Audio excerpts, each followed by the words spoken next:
Title: The Howl of Black Hollow. In the small, fog-kissed town of Black Hollow, nestled deep within a forest that twitched with darkly woven tales, the nights were suffused with an unspeakable tension.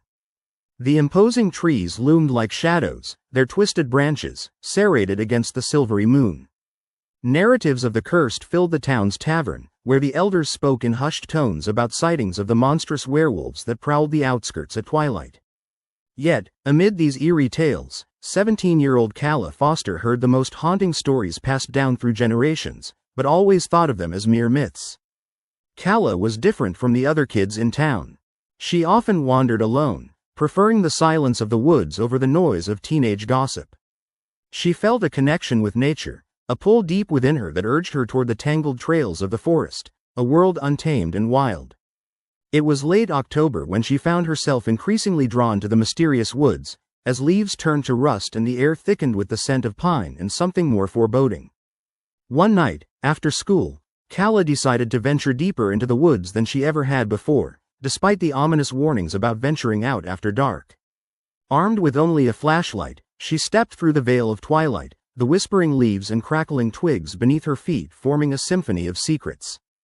She followed a winding path, and with every step, the weight of the night rested heavily on her shoulders. Her flashlight flickered erratically, as if the very woods were conspiring to lead her astray. But curiosity propelled her onward until, seemingly out of nowhere, she stumbled upon an ancient clearing surrounded by gnarled trees, their bark as black as obsidian. In the middle stood a crumbling stone altar, draped in thick ivy and moss. As she approached, an inaudible hum filled the air, vibrating with a low, rhythmic pulse that resonated in her bones. Suddenly, the clearing was flooded with an eerie, silvery light, and the atmosphere morphed into something electric. Calla stood, transfixed, when a sudden rustle echoed from the shadows. She spun around, her heart racing. The shadows thickened, coalescing into shapes as dark as the void itself.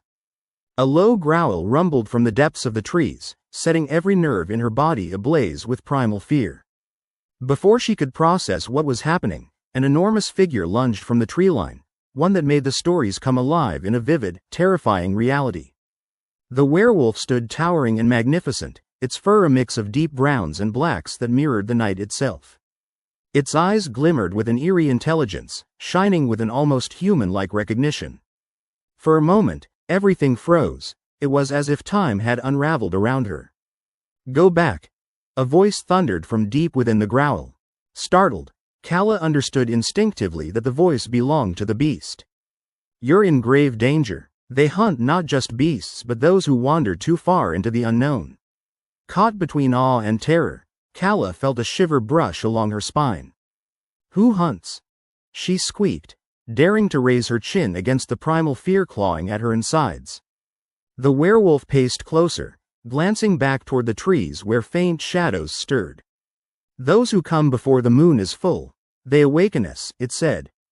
"They wish to take the power bound in our blood." Before Calla could comprehend, a ravenous howl sliced through the air like a dagger, reverberating through the woods. The werewolf's expression morphed from protectiveness to something urgent and fierce. "You must leave, now." Panic surged through her, and Calla turned on her heels, bolting through the underbrush as branches clawed at her. She could hear the chorus of howls rising behind her, an eerie serenade that filled her lungs with dread. The path, once familiar, now felt laden with terror as the chorus of wolves grew louder, echoing her fear. Just when she thought she might stumble, she burst into the streetlights of Black Hollow, her sanctuary, where stories flourished under the protection of the mundane. Gasping for air, she turned to look back, expecting to see the beast leaping from the shadows. But the night remained quiet, the shadows untouched and dark. Days slid into weeks, and the tales of her encounter drew curiosity rather than belief. But Calla knew the truth woven through the tapestry of legends whispered to children. She watched, learning the cycles of the moon, feeling that ever-present tug of nature within her. As each full moon approached, she felt an awareness growing deeper from the encounter, a stirring mystery she dared not explore. One fateful night, unable to sleep, Calla found herself back in the clearing. The air shimmered with anticipation as she stepped closer to the altar. It flickered with a familiar hum. The wolf's warning echoed in her mind, yet a profound call coursed through her veins.